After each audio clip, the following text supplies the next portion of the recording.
안녕하세요. 마음성장학교 김은미입니다. 오늘은 외도 심리 코칭 네 번째 시간으로 남편의 외도를 완전히 다 알게 되었을 때, 그때 아내들에게 일어나는 심리적인 어떤 반응과 그리고 어떻게 해야 하는지에 대해서 좀 얘기 나눠볼게요. 먼저 남편의 외도 사실을 알게 되면 여자로서 나는 이제 끝났다라는 여성성의 상실로부터 오는 굉장한 수치심, 그리고 복수의 마음, 이런 것들이 일어나게 돼요. 그래서 잘못된 선택을 하기도 하죠. 부부의 세계에서도 김희애가 자신의 여성성의 상실에 대해서 이웃집 남자에게 그걸 얘기하죠. 물론 친구죠. 그들이 그 사람에게 얘기를 하고, 그리고 결국에 관계를 갖게 돼요. 맞바람으로 복수를 한다라는 그런 개념을 갖고 있는 사람들이 많은데, 어떻게 되느냐 하면 그것이야말로 또 다른 죄악이고 또 다른 죄를 범하는 것이고, 또 결국 자기 자신은 행복하고 편안하냐? 그렇지 않아요. 수치심과 두려움에 더불어 이제 죄책감까지 떠안게 되는 그런 결과를 만들게 됩니다. 섣불리 외로움과 또 자신의 여성성의 상실이라는 그런 어떤 괴로운 마음에서 외도를 시도한다는 건, 맞바람을 시도한다는 건 정말 어리석은 선택이죠. 그리고 또 하나는 정말 믿고 그리고 자신을 전체를 다 헌신했던 그런 관계가 깨짐으로 인해서 복수심과 수치심이 막 불러 올라옵니다. 누구나 그렇습니다. 네가 어떻게 나한테 이렇게 할 수 있어? 네가 어떻게 이럴 수 있어? 내가 어떻게 살았는데?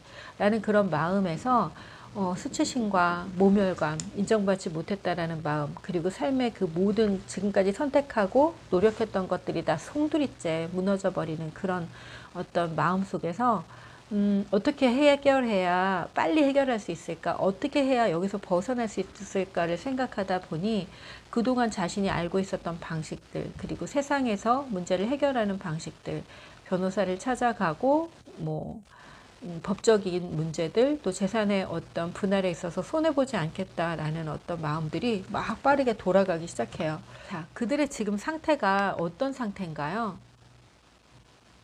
네, 나는 인생 전체를 잘못 살았어. 막 이런 생각을 하고 있고, 나는 지금 무시당했어. 나는 정말 수치스러워, 두려워 하는 마음에서 내린 결정들이 좋은 결정일 수가 없습니다.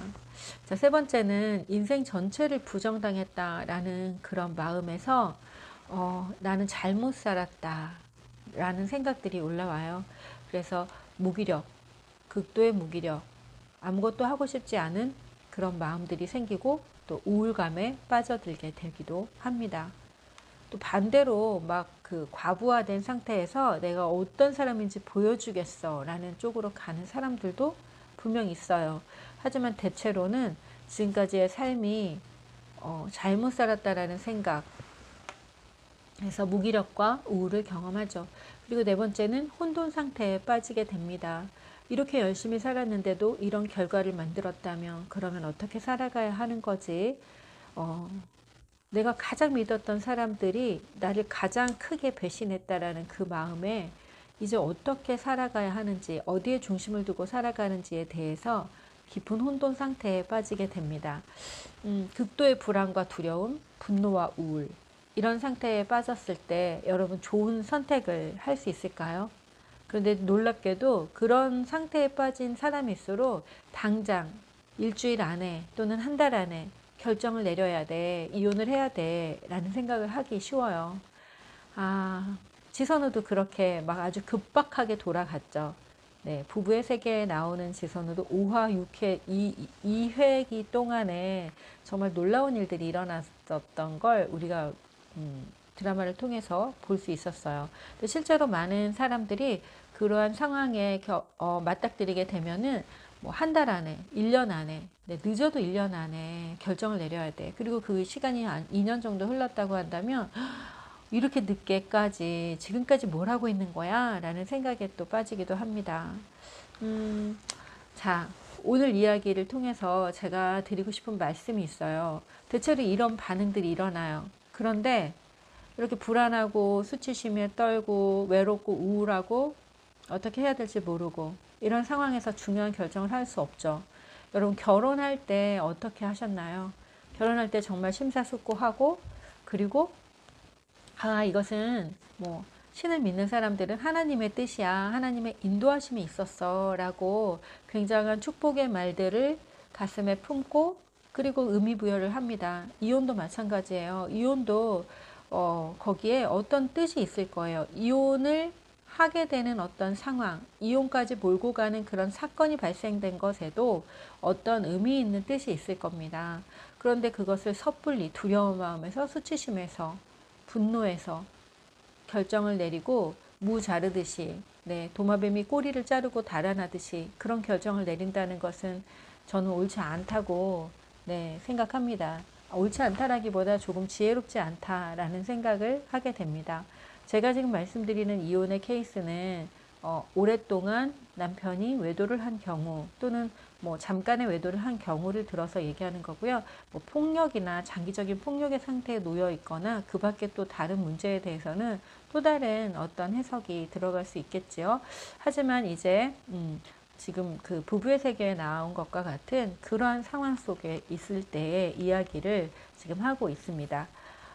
달리던 자동차가 갑자기 멈춰섰을 때 여러분 어떻게 하시겠습니까? 누군가 자동차를 고칠 수 있는 사람에게 연락을 한다거나, 또는 내가 그 자동차를 고칠 수 있는 사람이 되거나 그래야겠죠. 엔진이 고장났다면 엔진을 바꿔야겠죠. 내가 운전을 할 수 없다면, 지금까지 내가 타고 있던 그 자동차의 운전대를 누군가, 남편이나 또 다른 사람이, 시어머니나 또 친정어머니가 그 운전대를 쥐고 있었다면 이제야말로 그 운전대를 내가 쥐어야 할 그런 시간이 되었다라는 생각을 하시면 좋습니다.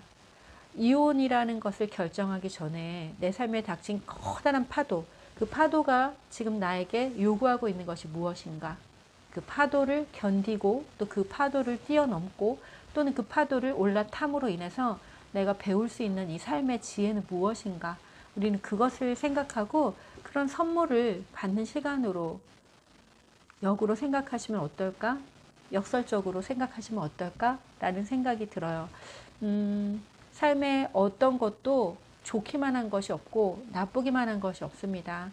인생을 40, 50까지 살아보다 보니 그런 것들이 너무나 자명해졌어요. 지금 30대의 어떤 시간을 지나고 있는 사람들에게는 어쩌면 이 말이 너무 납득이 가지 않는 말일 수도 있어요. 그런데 40, 50, 아마 저보다 더 긴 인생을 사셨던 분들은 또 다른 이야기를 하실 수 있겠죠. 하지만 삶에서 일어나는 모든 일들이 날씨와 같다고 한번 생각해 보세요. 날씨. 어떤가요? 날씨는 지나가고 또 지나가고 변하고 또 변하죠. 오늘 맑은 날이 또 금세 굳은 날이 되기도 하고요. 우리 삶의 길이도 지금 이 시간만 딱 잘라서 보시지 마시고 10년, 20년, 30년, 100년의 삶을 산다고 봤을 때 지금 내 삶에 있는 이 시기의 이 먹구름, 이것이 어떻게 해석되고 어떻게 받아들여질 때 내 삶이 어떻게 방향을 틀고 어디로 갈 수 있을지를 한번 고민해 보는 시간이 되면 좋겠습니다. 그리고 또 하나, 운전대를 잡기 위해서는 어때요? 운전을 배워야 하잖아요. 또 자동차를 고치기 위해서는 고칠 수 있는 어떤 기술이 필요하죠. 시간이 필요합니다. 이혼을 하더라도 지금 당장 하지 않으셔도 돼요. 그 시간은 그럼 몇 년, 뭐 1년, 2년, 그걸 누가 결정하느냐? 여러분이 결정하는 거죠. 여러분이 여러분 삶의 운전대를 마땅히 줄 수 있고, 그것에 합당한 능력이 있고, 선택하고 결정할 수 있는 그런 사람으로 성장했을 때, 그때에도 늦지 않습니다. 삶에 일어나는 모든 일들은 축복이다. 그렇다면 그 축복된 것이 정말 축복으로 끝날 수 있도록 여러분은 그 시간을 통해서 비난하고 원망하고 분하고 억울한 감정이 물론 있겠지만 그 감정 뒤에 숨어있는 진짜 내가 원하는 것, 그래서 나는 진짜 뭘 원하는가, 그렇게 억울하고 그렇게 분하고 그렇게 수치스러운 그런 상황 속에서 내가 진짜 원하는 것들을 이제야말로 실행에 옮기는 그런 시간이 되었으면 좋겠습니다. 조급하게 생각하지 마시고 정말 이혼을 해야 한다라고 생각한다면 오늘 제 영상이 도움이 되셨으면 좋겠어요. 여러분 좋아요, 구독, 댓글, 공유 해주시고요. 필요하신 분들에게 공유 많이 해주세요. 그리고 이메일을 통해서 여러분의 사연을 보내주시면 제가 이메일로 답장 보내드리고 또 유튜브 영상으로 찍어서 함께 공유할 수 있는 시간 만들어 보겠습니다. 나의 고민이 나만의 고민이 아니라는 것을 알 때 우리는 더 빨리 그곳으로부터 벗어나서 성장의 길로 갈 수 있습니다. 제가 그랬고 저를 만난 많은 사람들이 그랬어요. 여러분의 고민이 여러분 혼자만의 고민이 아니라는 거, 그리고 우리가 함께 그 고민을 생각해 볼 때 더 좋은 지혜를 찾을 수 있다는 거 말씀드리면서 오늘 영상은 여기에서 마칩니다. 여러분 다음 영상에서 만나요.